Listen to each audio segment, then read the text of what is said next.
Top quality और consistent performance के लिए सिर्फ सिल्वर पंप्स एंड मोटर्स, नाम याद रखना। વિસ્તારથી જોઈએ એશિયાની સૌથી મોટી ઊંઝા એપીએમસીની ચૂંટણીમાં માહોલ ગરમાયેલો છે।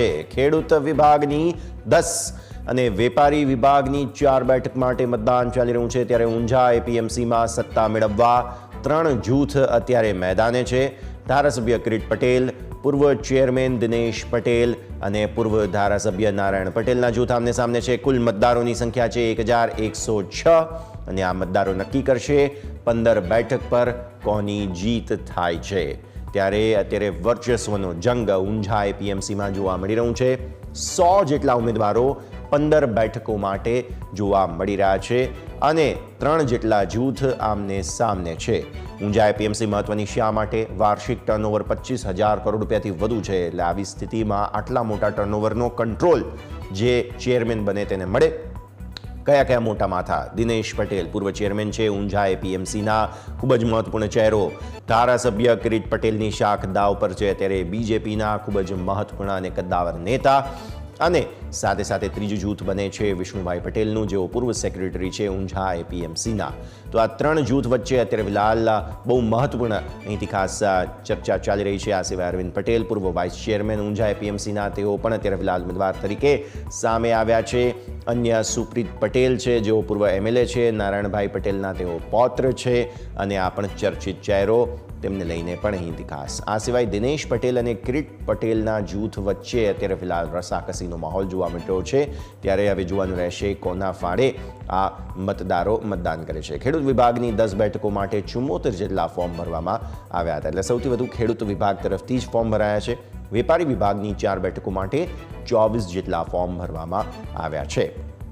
ત્યારે અત્યારે ફિલહાલ રસાકસીનો માહોલ છે। એક બેઠક જે ખરીદ વેચાણ વિભાગની છે તેના માટેના 2 ફોર્મ છે। બંને જૂથ આમને સામને જે છે તેમના વતી અહીં ફોર્મ ભરવામાં આવ્યા અને દિનેશ પટેલ જેઓ પૂર્વ ચેરમેન છે તે પણ તમે અહીંથી ખાસ જોઈ રહ્યા છો। તો 3 જૂથ છે। પહેલું છે દિનેશ પટેલનું, જેઓ પૂર્વ ચેરમેન છે। આ સિવાય બીજું જૂથ થાય છે કિરીટ પટેલનું, જેઓ ધારાસભ્ય છે બીજેપીના, અને ત્રીજું જૂથ જે અહીંથી ખાસ થાય છે તે પણ અહીંથી ખાસ જુઓ આપ, અને તે છે સુપ્રીત ગૌરાંગભાઈ પટેલ, જેઓ પૂર્વ એમએલએ નારાયણભાઈના પૌત્ર છે।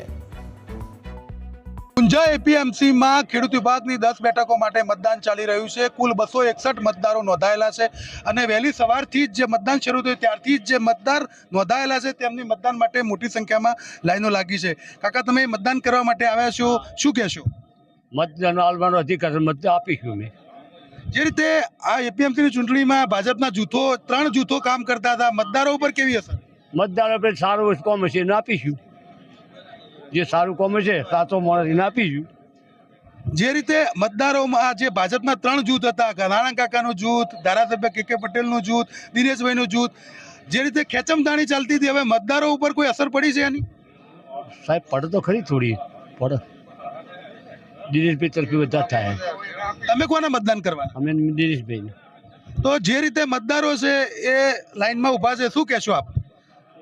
ખેડૂતના હિતમાં જે છે એને મત અમે આપવાના છીએ, ને દિનેશભાઈ હાલ અમને દેખાય છે। દિનેશભાઈએ શું સારું કર્યું છે? જે ગામડા માર્કેટનો વિકાસ કર્યો છે। શું કહેશો તમે મતદાન માટે? સારા કામો ગામડામાં ફાળો આપેલો, માર્કેટનો સારો વિકાસ દેખાય થોડો, એ રીતે અમે મત આપીશું। ખેડૂતના હિતમાં હશે એ પ્રમાણે મત આપવાના છે। ખેડૂતના હિતમાં કોણ કામ કરી રહ્યું? હાલ તો દિનેશભાઈ દેખાય અમને। તો જે રીતે આ મતદારો છે, મતદારો મોટી સંખ્યામાં અહીં મતદાન માટે ઉમટી પડ્યા છે અને તેઓ પૂર્વ ચેરમેન દિનેશ પટેલનું અહીં સમર્થન કરી રહ્યા હોય તે પ્રકારનું તેમનું નિવેદન સામે આવ્યું છે। તેમનું કહેવું છે કે દિનેશ પટેલ દ્વારા ગામડાઓમાં મોટા પ્રમાણમાં વિકાસ કરવામાં આવ્યો છે। શું કહેશો કાકા, અહીં મતદાન માટે આવ્યા છો, શું પ્રતિક્રિયા આપની? શું કહેશો આપ? ખેડૂતોના હિતમાં જે કામ કરશે એને અમે વોટ આપીશું અને ગામડાનો વિકાસ કરશે એને વોટ આપીશું, અને એના માટે અમે કહીએ છીએ કે અમારો નેતા દિનેશ પટેલ। જે રીતે મતદારો ખુલ્લું બોલી રહ્યા છે કે અમારા નેતા દિનેશ પટેલ છે, મતદાન પૂર્વે તેઓ મતદાન માટે લાઈનમાં ઊભા છે, પરંતુ તેઓ સ્પષ્ટ કહી રહ્યા છે કે અમારો વિકાસ દિનેશ પટેલે કર્યો છે અને અમે દિનેશ પટેલને જ મત આપવાના છીએ। હાલ આપ જોઈ શકો છો જે રીતે મતદારોની લાંબી લાઈન છે, હજુ મતદાન પૂર્વે તેઓ સ્પષ્ટપણે દિનેશ પટેલનું સમર્થન કરતા હોય તે પ્રકારના દ્રશ્યો અહીં સામે આવ્યા છે। Kamlesh Raval, news capital, Mehsana. સમરસ કર્યા હતા અને દિશામાં પાર્ટીએ પણ બંને પક્ષોને સાચવી લીધા છે અને બંને પક્ષોમાં સુમેળથી પાર્ટીએ મેન્ડેટ પ્રમાણે જરૂરી સૂચનાઓ પણ આપેલી છે અને અમારો પણ પ્રયાસ છે આ ઇલેક્શન સમરસથી કિસાનોના હિતમાં, વેપારીઓના હિતમાં અને કોઈના પણ મન કડવા ના થાય, સાથે મળીને સંપીને આ ચૂંટણી આખી પૂરી થાય આજના દિવસની, એવી મારા પણ પ્રયાસો છે. અને આજે મતદાન શાંતિપૂર્વક થઈ રહ્યું છે અને લોકોને પણ આપણે વિનંતી પણ કરેલી છે. એપીએમસી ઊંઝાની ચૂંટણીમાં ભારતીય જનતા પક્ષે મેન્ડેટ આપેલા છે જે ઉમેદવારોને, એ ઉમેદવારોને વિજેતા બનાવવા અમારા પ્રયત્નો છે અને અમને આશા છે કે મેન્ડેટના તમામ ઉમેદવારો વિજયી થશે. દરેક પક્ષમાં ક્યાંક થોડું તો એવું રહેવાનું, પરંતુ અમે બધા ભારતીય જનતા પક્ષના જ છીએ. ચૂંટણી પૂરી થયા પછી બધું સાથે જ મળીને આગળ કામ કરવાના છીએ. તો દર્શક મિત્રો, હવે આપ નિહાળી રહ્યા છો આ 4 અલગ અલગ તસવીરો જે મતદાન ચાલી રહ્યું છે તે મતદાનની તસવીરો ઊંઝા એપીએમસી માટે થઈને. બીજી તસવીર 115 જેટલા સભ્યો જે રિઝોર્ટથી સીધા મતદાન કરવા આવ્યા હતા. એટલે વિચારો કે એપીએમસી જેવી કક્ષાએ પણ જે મતદાન છે તેમાં રિઝોર્ટ પોલિટિક્સ અત્યારે ફિલહાલ આવી ચૂક્યું છે.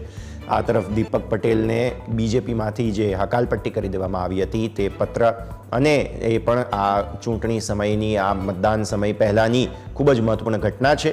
અને ચોથી તસવીર આપ નિહાળી રહ્યા છો પૂર્વ સેક્રેટરી વિષ્ણુ પટેલે જે રીતે બળાપો ઠાલવ્યો હતો અને અહીં જે રાજકારણ ગરમાયું તેનો તેમણે જે વિરોધ કર્યો પોતાના શબ્દોમાં. આ 4 આ મતદાન પહેલાંની અને મતદાન સમયની મહત્વપૂર્ણ તસવીરો. સૌથી મોટી માર્કેટ યાર્ડ ઊંઝા એપીએમસીમાં આજે ખેડૂત વિભાગની 10 અને વેપાર વિભાગની 4 એમ કુલ 14 બેઠકો માટે મતદાન થઈ રહ્યું છે. જે ઊંઝા એપીએમસીના પૂર્વ ચેરમેન દિનેશભાઈ પટેલ આપણી સાથે છે. દિનેશભાઈ, આજે મતદાન થઈ રહ્યું છે, શું કહેશો આ બાબતે? આજે ઊંઝા એપીએમસી નિયામક મંડળની ચૂંટણી ચાલી રહી છે. ખૂબ જ સારા અને સુમેળભર્યા માહોલમાં ચુનાવ યોજાઈ રહ્યો છે. કોઈ પણ જાતના વાદ વિવાદ વગર અત્યારે ચુનાવ ચાલી રહ્યો છે. દિનેશભાઈ, જે રીતે ગ્રુપિઝમની વાત આવી છે, ભાજપ દ્વારા મેન્ડેટ આપવામાં આવ્યું, આ છતાં પણ 36 ઉમેદવારો મેદાનમાં છે, શું કહેશો? એમાં ખેડૂત ઉમેદવારો છે એ 10 જે નક્કી કરવાની સામે 20 ઉમેદવારો છે. ચુનાવની પ્રક્રિયા છે, ક્યાંય ને ક્યાંય અપક્ષ ઉમેદવારો પણ હોય, પાર્ટીના કેટલાક ઉમેદવારો પણ હોય, અને કોઈકને પાર્ટી આવડી મોટી છે, કોઈને મહત્વાકાંક્ષા હોય, છેલ્લે સમજાવટની અંદર ક્યાંક કોઈક બાકી પણ રહી ગયો હોય, એના ટેકેદારો અને સગા સંબંધીઓની લાગણીમાં આવી અને એને પાછું ન પણ ખેંચ્યું હોય, પણ આફ્ટર ઓલ પાર્ટી જ મહાન છે અને પાર્ટીના મેન્ડેટ મુજબ જ ચુનાવ પ્રક્રિયા ચાલશે અને ચોક્કસ મને ખાતરી છે કે એમાં વિજય પણ થશે. અરે, જે રીતે 3 ગ્રુપ મેદાનમાં હતા, કોઈ ગ્રુપિઝમ ખરું અત્યારે? ના, એવું કોઈ ગ્રુપ નથી. આ બધો ખોટું પ્રચાર પ્રસાર થતો હોય છે.